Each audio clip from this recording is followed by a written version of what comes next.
person who thinks all the time has nothing to think about except thoughts. So he loses touch with reality and lives in a world of illusions. By thoughts I mean specifically chatter in the skull, perpetual and compulsive repetition of words, of reckoning and calculating.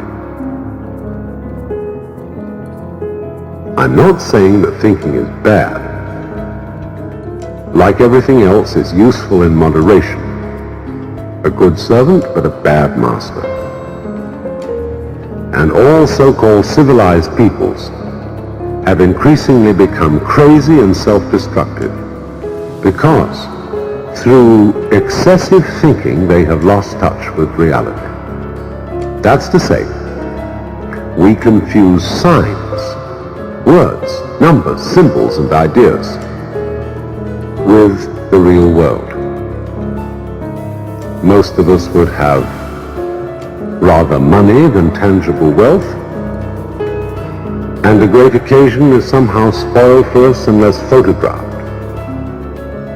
And to read about it the next day in the newspaper is oddly more fun for us than the original event. This is a disaster. For as a result of confusing the real world of nature with mere signs, such as bank balances and contracts, we are destroying nature. We are so tied up in our minds that we've lost our senses. Time to wake up. What is reality?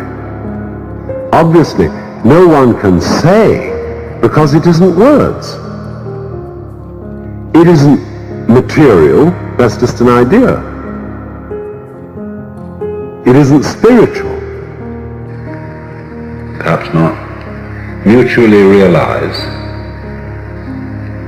there is nothing we can do to be anything else than what we are.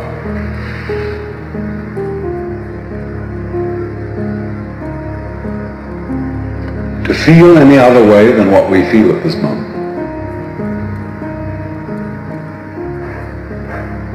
And to be then this quaking mess which has the capacity for the horrors about what life can do to us. However, this isn't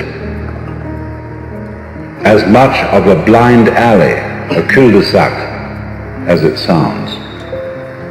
Because if you discover a blind alley, it tells you something. Watch the flow of water when it crosses over an area of land, and you will see that it puts out fingers, and some of them stop because they come into blind alleys.